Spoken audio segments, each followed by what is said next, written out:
Hi there. In the last presentation, we discussed about what are the characteristics of life in biology.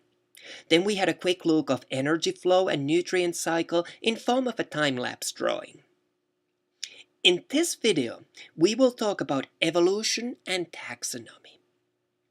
Evolution is a very important topic for us to discuss as it really is one of the core concepts that we build the biological sciences on. However, I want to start with a question for you. Suppose we have a houseplant that grows in a pot, and suppose we like to keep it outside on a porch throughout the summer. Then the first cold nights arrive and the plant gets a bit of a cold damage. However, it survives and you lift it back indoors. This happens again at another night when you forget a plant outside for a cold night, and the plant gets a bit of a damage. As this happens again and again, eventually the plant becomes more cold tolerant, and a bit of a cool night does not damage it that much. Is this evolution? Well, the answer is no, and I'll tell you why. Whereas the plant has now become more resistant to the cold, this change in its ability to handle cool is something that is only an adaptation of that individual plant and in its present environment, and it does not get coded into its genetic makeup. Therefore, this cold tolerance ability cannot be passed to the next generation. Therefore, this would not be an example of evolution in a sense that we are talking here. So let's have a look at the definition of an evolution. Evolution is a process that takes place over many generations. During that time, the gradual changes accumulate and get passed onwards to the offspring, encoded in the genes.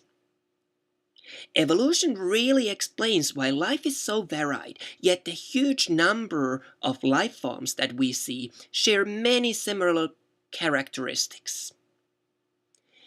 And our understanding of evolution has given rise to what we know as evolutionary trees. There is a common ancestor for all life, and the species that are closely related are placed closer to each other in these trees. What I want to do next is to discuss the story of how the first ideas of evolution came about.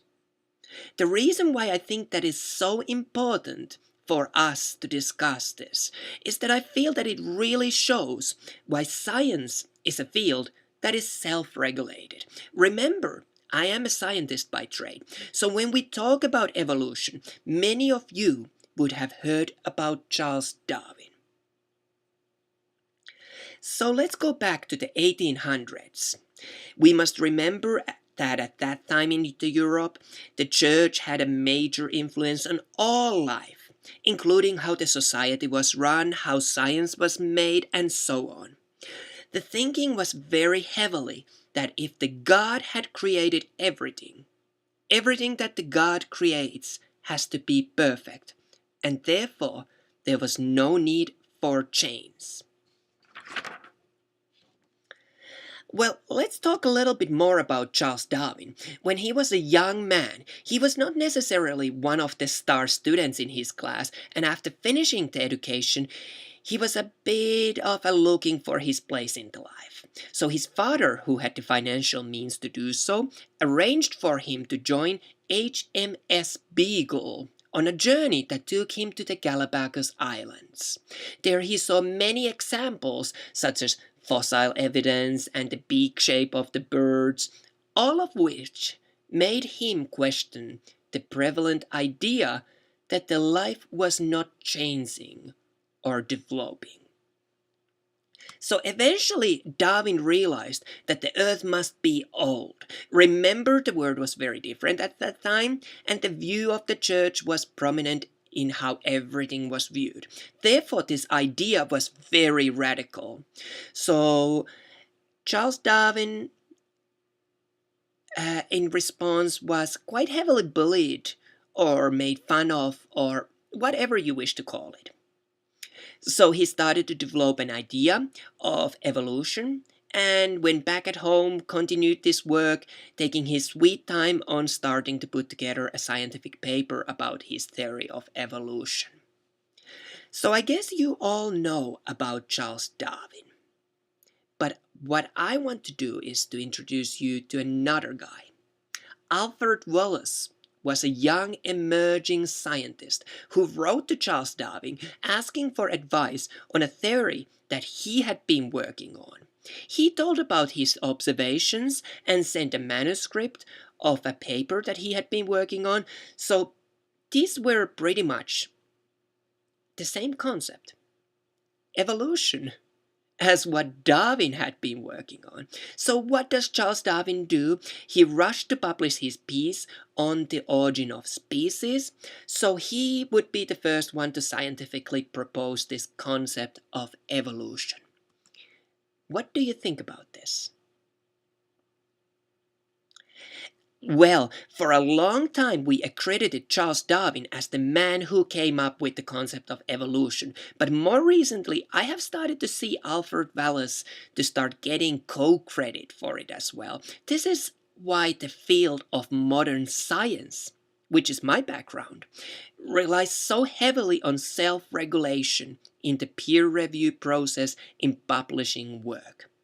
If I reach out to someone sharing my idea and asking for help with my paper, they cannot, if they follow good scientific behavior, steal my idea. You'll find a few very good examples of how evolution and natural selection works from your textbook. Please review those. The other topic that I wanted to quickly talk about with you is classification of things in biology. Taxonomy is the name of a field of biology where we name and classify organisms following a certain defined rules. As you can see, we classify life in 8 different levels, and with each step we get more specific on the life form. This also applies to how we form scientific names.